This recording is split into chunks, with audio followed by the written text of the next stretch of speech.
Hey, what's up, guys? Happy Saturday. I hope you spend some time in prayer. I hope you spend some time with God. You're on your way to the gym. You're ready to do some cardio workout. You got your food planned. It's Saturday, so you better be spending some time at home with your family. I know it's been a couple of days. I said I was going to do it every day. I'm tired. I'm not going to lie. I've been working a lot at the gym. I've been volunteering a lot at the prison. Just getting this program ready and done. The book, the workbook, the planner, just the videos, everything. I mean, it's been work. It's been work. And my partners and I, Shartino, James, we thought we were going to have this ready before my birthday in January, but it was best to do it this way because we were able to use it and implement it like in sober living facilities, in the prison, everyday people, like not criminals. So like it turned out better. It turned out better to wait and just put everything together the way that it needed to be. So excited about that. I mean, our release date's supposed to be, since they supposed, our release date is April 1st. I'm more like perfectionist. I want every picture to be been working on this for, I say 7 years, because when I got home from prison, I started putting it together, but it's really been my whole life. It's been my whole life summed into one workbook or planner, journal, / to-do list. Because I had to learn to take everything that I learned in prison and apply it out here and stay out, not go back in, because it was pretty much like a revolving door for me. I was in and out, and my vices were my biggest, downfall. My anger, just my moral ways, it was just toxic all around. So even if I would have tried to release it back then, it wouldn't have been right, because I wasn't right. So it's like trying to sell soap as crack, or re-rock as 100%. Like it don't work. And it was a lot of work, because I had to work on myself and really put together what was the problem, And it's crazy because, like, the very first lesson in the program is the one that I had to learn out here after I healed somewhat. I had to learn to be alone. And I think that was, like, the biggest lesson to learn. Like, out here, I would never be alone. I didn't even know how to be alone. I was always from one relationship to another, jumping from, whoever I got caught cheating with on to that one. And that's how it was.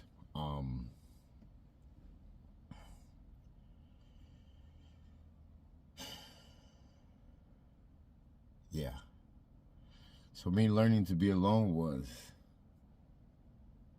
something terrifying. I'm not gonna lie, terrifying. I was afraid. I couldn't sleep.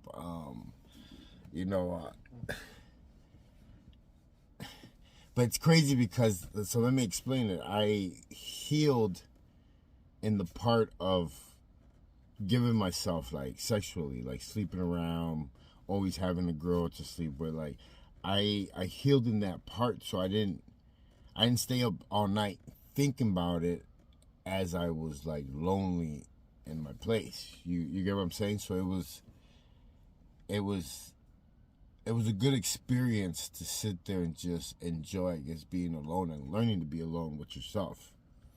So, yeah, man, my program pretty much tells you what the problem is. And this is for everyone. It doesn't matter if you've been to prison, haven't been to prison, done drugs, not drugs. Everybody's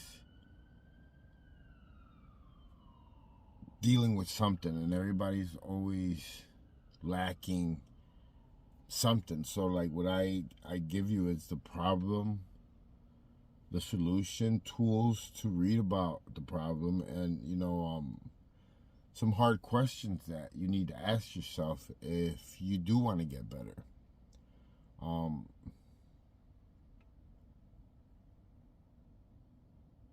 It's been a tough ride, but I wouldn't change it for anything. Like, if you go back on some of my videos when I first started my whole transformation, I mean, I really couldn't stop crying. I still cry, but it comes different, and it's just different. At the beginning, I was just like overwhelmed with feelings because I felt the hope, I felt like the joy, I felt like, I don't know how to explain it. I just felt alive, and like now I feel it every day, so I'm kind of used to it. So there's not a lot of crying. I still cry because, man, I'm so grateful for where I'm at. There's a gas station here on 16th Street and Highland, QT. And I usually stop there to get like gas or coffee or whatever it is that I'm going to buy to eat for that day. And I always see people out there suffering, coming from nightclubs or homeless people or drug addicts, or just there's always something going on over there. And I feel bad because that used to be me, and I know how unhappy they are. They think they're happy, but they're not. Like today when I was there, I stopped to get some coffee, and I was putting in gas, and these two Mexican guys pulled up in their truck. And obviously, I get to the gym really early, so it's like 3 in the morning. They're coming from the strip club down the street or bar around there, and I could tell that they've been up doing coke all night just by how they're acting. They're blowing their nose. Just every what I remember. The night, everything, barely getting home, all messed up. And it's like you want to speak to them, and and I try. I always have keychains in my trunk, magazines, stuff like that, just to spark up conversation, so I don't think I don't want to give them the idea that I feel bad for them, or like I feel sorry for them. No, I want them to feel that I know where they're at. Like that was me. That was me. With all the partying, everything that I did, I was so miserable inside. Even all those years that everybody says they were like the most funnest years of their life, when we rode motorcycles and hung around with DMX. I mean, yeah, was it fun? Yeah, but I mean, I was empty. I was empty. I don't know. Like, you couldn't pay me to go back to that life, or even if you offered me like $5 million. I remember the sadness. I remember the emptiness. I remember, like, I know where God took me out of, and it just, I'm grateful for that. But like, I'm at a point, I guess you could say, in my walk where Like, he knows what's in my heart. Like, I don't have to cry all the time. Like I don't know how to explain that. And I don't mean it in a bad way. I just mean it like, I just don't cry about everything. There's special things that I cry about now.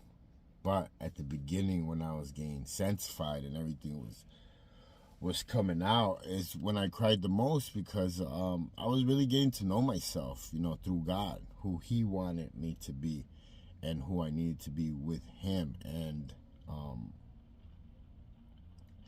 it's been a beautiful walk. It's been a beautiful walk, and I would not change it for the world. And me going to the women's prison and then now the men's prison, I absolutely love it. Like, I understand them. I know what they're going through. I know how they feel.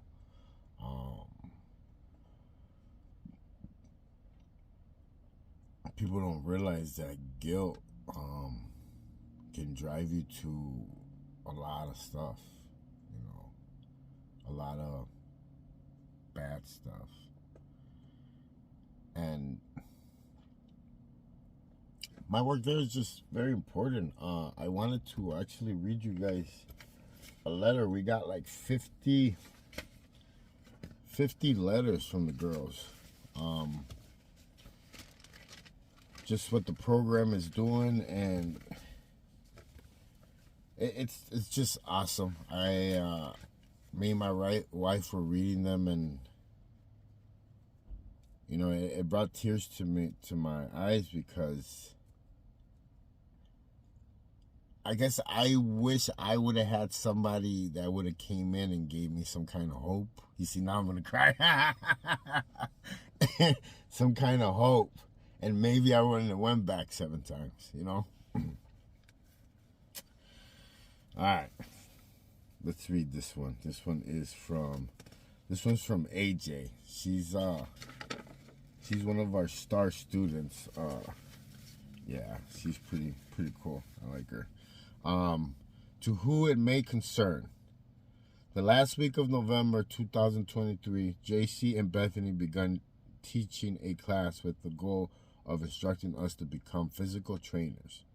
As someone who has been incarcerated for 14 years and has made physical fitness a part of my everyday routine for 10 years, I was ecstatic when I found out that a program related to fitness was coming to Lomley.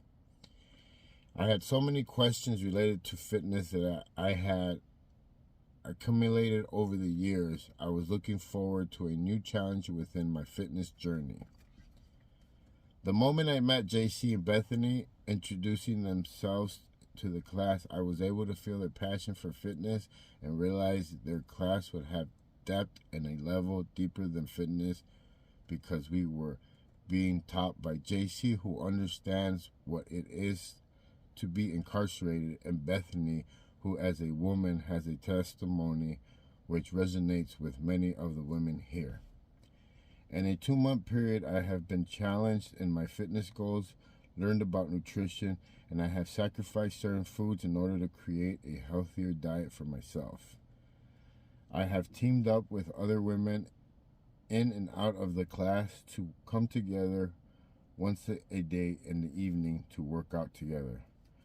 Wrong and Strong is unique form from any other class that I've been enrolled in through my, she wrote a pretty big letter, incarceration, because when classes finishes for the day, I already begin to anticipate the next class on Thursday. I wake up excited to go to class even on the days we are being tested on what we have learned. Wrong to Strong is the first class I have walked into where it feels like a non-judgment zone, and where our instructors are truly there to help us transform physically, spiritually, and mentally. Also, collectively, I have never seen so many people from one class come together and support each other and apply what they've learned from their class, their lives, and spreading the knowledge with others on the yard. That's AJ.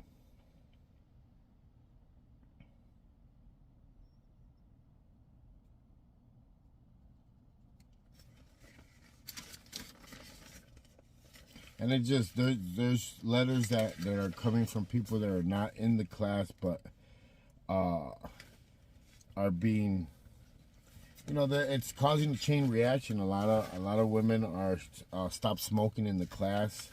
A lot of them stop buying, bad food, and this is another one.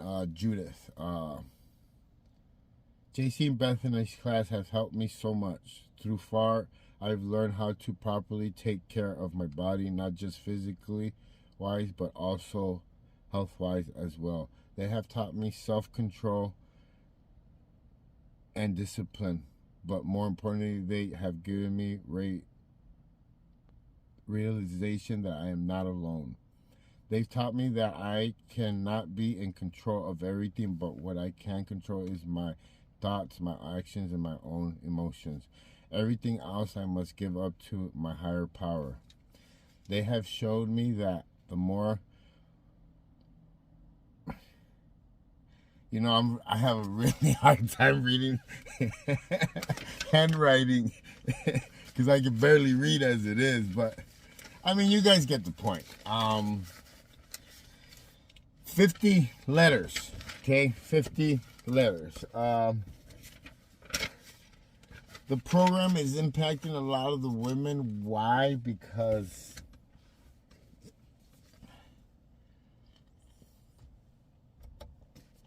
we keep it real. Me and my wife keep it real with them, and like she said, the letter, I connected with them on the whole prison level, and my wife connects with them with the, some kind of trauma or something that's happened in their lives. And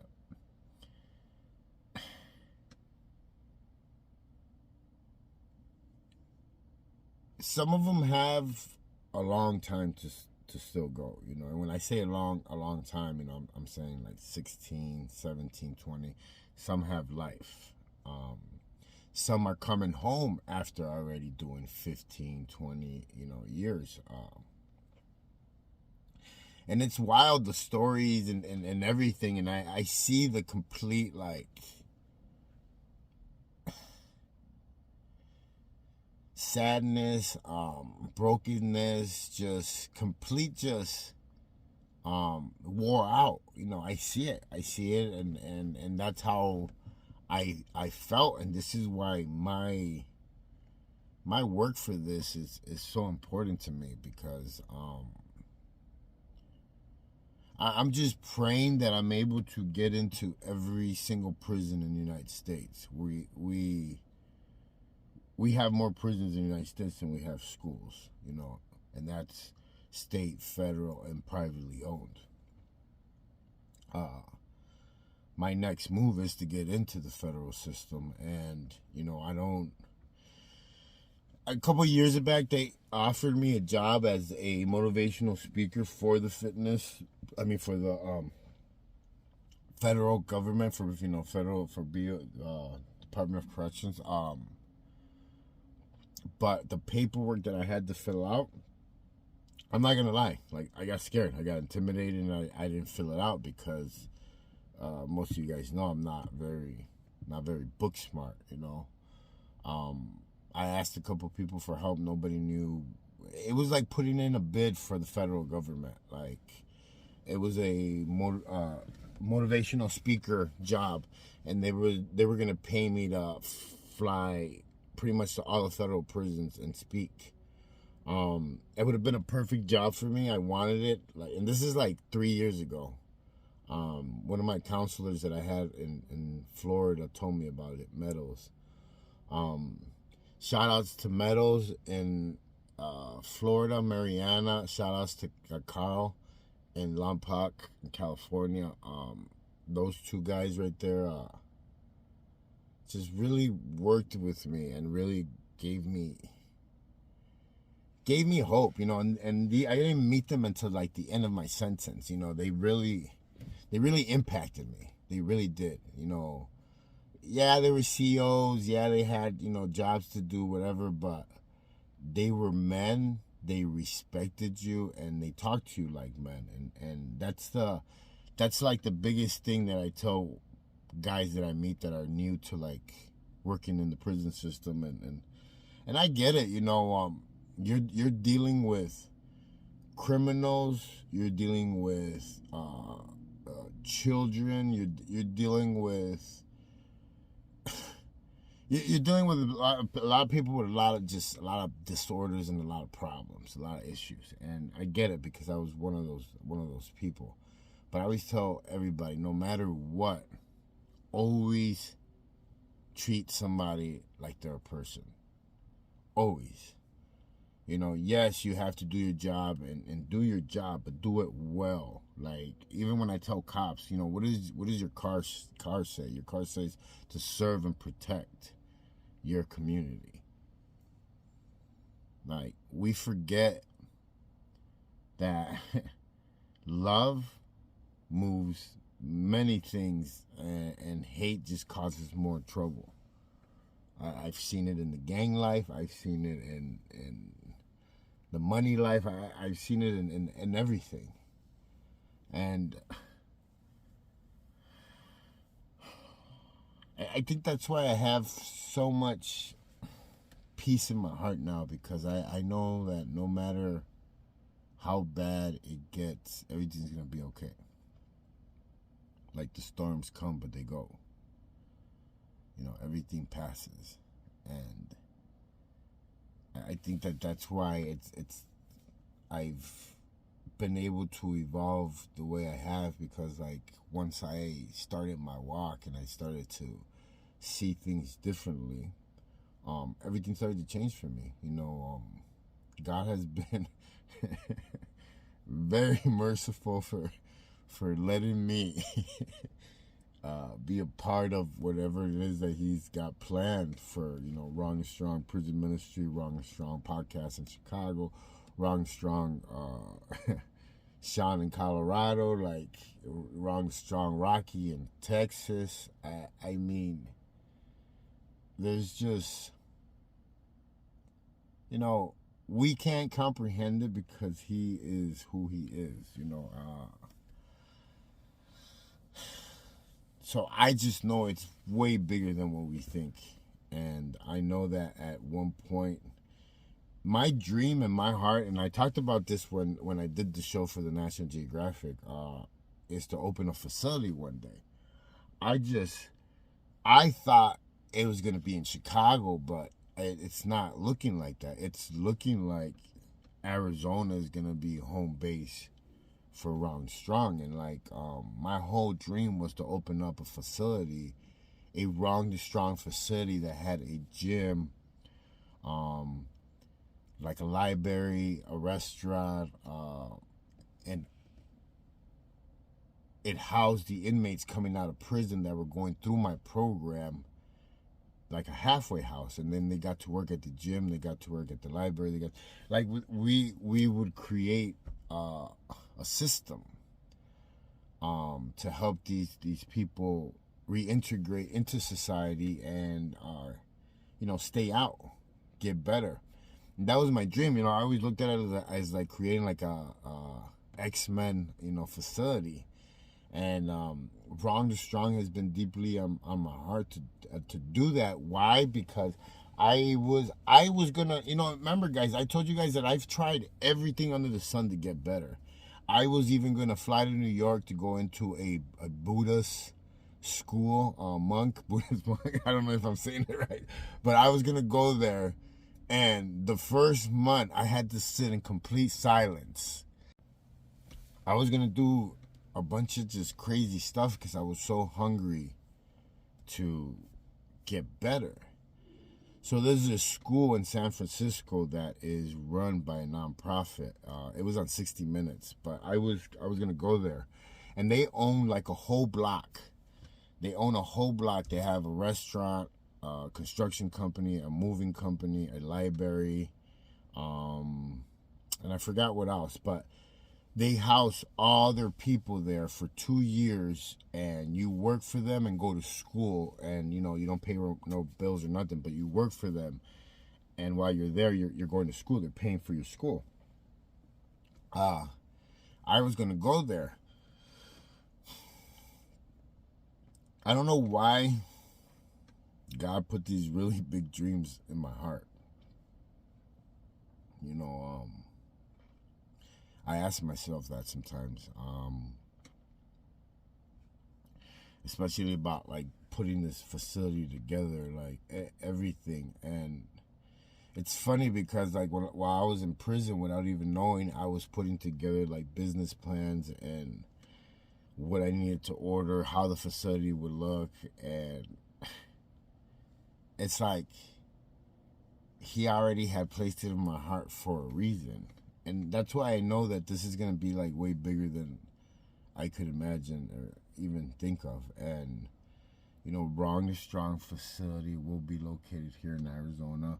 And it'll be a way to be able to take people from other places, you know, take them out of their environment and bring them here and teach them how to fish and then send them back out. Because a lot of these guys go back to the same neighborhoods, you know, in Chicago and Florida and Texas. And you know, I always had it in my heart that I was going to have like a transfer relocation program for these men to change their lives, and women, you know, at one point. But those are my hopes, my dreams, what I've been praying for. I hope you guys can see what I dream and what I mean. It's time to, I feel like it's time to clean up our front and backyard before we like start like trying to clean everybody else's, you know. And here in Arizona, a lot of people don't know this, but in Arizona is ranked number 7 in like most people in prison. So we're up there. There's a lot of men in prison. There's a lot of women in prison, and there's a lot of people doing a lot of time. And the thing that I've always told people is that it doesn't matter, because a lot of the girls said that a lot of the classes they can't take because they have so much time. And what they don't realize is that those are the main girls that you need to help, because those are the girls on the yard that are going to be on the yard for a long time.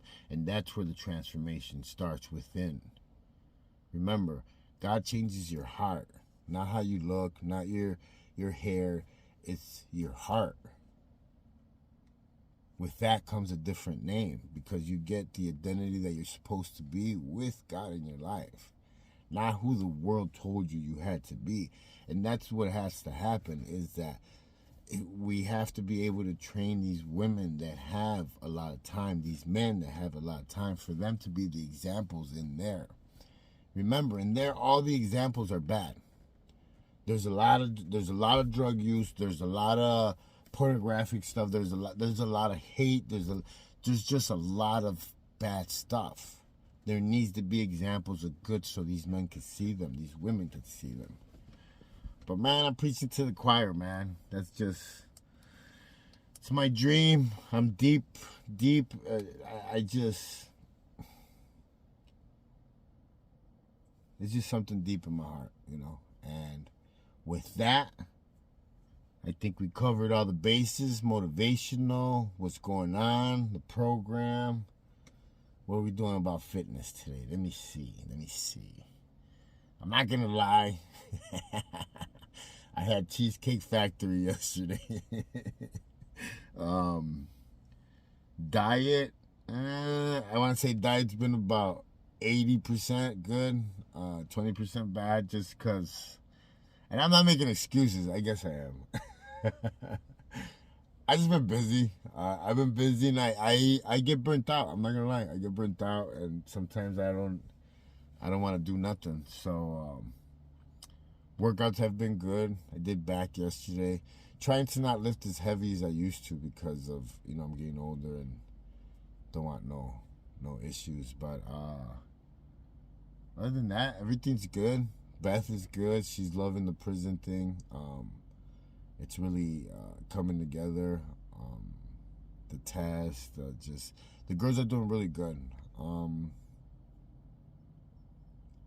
mean, what can I say, man? My kids are coming back into my life. Work is good. I mean, God is good. He's good, and that's why I try to I guess you could say, remain as disciplined, as faithful, as like just as ready as I can all the time. You know, I'm not gonna sit here and lie and say that I'm perfect, because I'm not. But I'm trying my hardest. I'm trying my hardest to just follow what I believe where he wants me to be, and I feel that I'm doing what he wants me to do. So I just been putting my head down and getting to work, and I've been a little tired. I'm not gonna lie. You know, people see it. I'll get my moments where I'll be, you know, posting all the time, and then it's just it takes a toll on me. So I'm like, I don't want to post. But I hope you guys just take in what I share. I share everything, you know, not to glamorize my whole life, none of that stuff, because I mean, if you really want to be honest, I've had a really crazy life, you know, that seemed normal to me, and it wasn't, you know, it was bad. But to see where I'm at now, not only maturity but spiritually, that's like the biggest part, because God has blessed me with this gift. You know, I would have never thought that physical fitness training, working out, lifting weights would be a way that I would be able to reach people and give them hope, you know, and tell them about God, because I'm able to like share my message, you know. And it's funny, because when I first started my walk, I was like really like, oh man, I'm gonna be a pastor, and I was forcing myself to go to school, and you know, nothing was coming out right, but it was because I was listening to myself, you know. And you gotta let God drive. You can't pretend like he's driving but try to take the steering wheel, you know. It doesn't you make both of you guys crash. It doesn't work well. So, you know, now that I kind of step back and let him drive, you know, I'm starting to realize that this is how he's using me, you know, the prisons, the youth, the gang members, you know. In a million years, I would have never thought I was going to be at a women's prison. I for sure thought of men's prison, but never a women's prison. I don't know why. I just never thought about it. And look at, it's just reading some of those letters and what that program is doing to the yard itself really hit me. It really resonated with me. And I realized that God is putting me there for a reason. You know, that everything that I went through wasn't just in vain. You know, everything that this world tried to throw at me to destroy me, and just at a very young age, now is being used to teach people to have hope and smile and want to change, because there is a better way. But you know me, man. These are just my morning mumbo jumbos, my shenanigans. My name is JC. I am raw and strong. Don't judge nobody. Stay in your lane. Live savage. And remember, live for him. Porque si no, te mando la Suburban. ¡Súbanse a la Suburban!